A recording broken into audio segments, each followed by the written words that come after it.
mengangkut buah-buahan ke rumahnya. Langkah Koko pelan-pelan, namun tubuhnya bergerak sedikit demi sedikit. Ia tetap berusaha sambil tersenyum. Lalu Lala tertawa kecil dan berkata, "Lambat sekali kamu, Koko. Kalau aku yang bawa, pasti sudah sampai dari tadi." Koko tidak marah. Ia hanya tersenyum tenang. "Memang aku lambatlah, tapi aku selalu mencoba yang terbaik. Setiap makhluk punya kelebihannya masing-masing." Hari berganti dan hujan lebat turun membuat hutan menjadi basah dan gelap. Petir menyambar, angin berhembus kencang. Sungai yang biasanya tenang berubah menjadi deras dan meluap. Lala yang sedang mencari makan di dekat sungai terpeleset dan terjebak di sebuah pulau kecil yang hampir tenggelam oleh airnya. Ia berkata, "Tolong, ada yang bisa bantu aku?" Lala berteriak sekuat tenaga, namun suara hujan terlalu keras. Hewan-hewan yang terdengar tidak berani mendekatinya karena arus sungai sangat kuat dan berbahaya.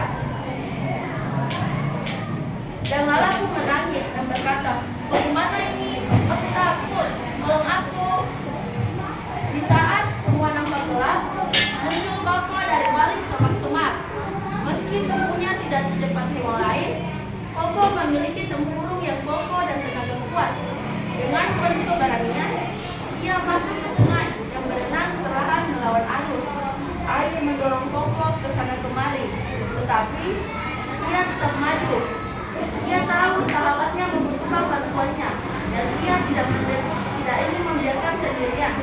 Akhirnya, Koko sampai di pulau kecil tempat Lala yang terjebak.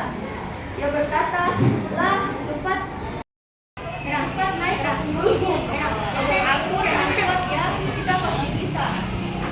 Lala yang sudah gemetar ketakutan memanjat tempurung Koko dengan hati-hati. Koko berenang kembali ke tepi sungai. Perjalanannya sulit, tapi ia tidak menyerah. Setelah beberapa saat, mereka akhirnya sampai di tempat yang aman. Lala pun turun dari punggung Koko dan langsung memeluknya dan berkata, "Koko, terima kasih banyak ya.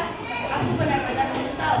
Aku sering mengejek dan meremehkanmu, tapi justru kamu yang datang menolongku." Koko tersenyum lembut dan berkata, "Tidak apa-apa Lala. Kita semua pernah membuat kesalahan. Yang penting kamu belajar darinya. Sahabat sejati saling membantu meskipun berbeda." Sejak kejadian itu, Lala berubah. Ia tidak lagi merasa paling hebat.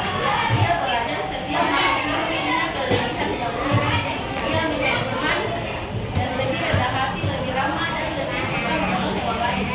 Setiap hari, Lala dan Koko sering berjalan bersamaan di hutan, saling bercerita, saling membantu, dan tertawa bersama. Hewan lain pun ikut senang karena Lala kini menjadikan yang lebih baik. Nah, adik-adik, dari cerita ini kita belajar bahwa kita tidak boleh sombong. Setiap teman punya kelebihan dan kekurangan masing-masing. Tapi semua itu membuat kita istimewa. Kita harus saling menolong seperti Koko yang berani menolong kakak. Lala seperti yang pernah diejek.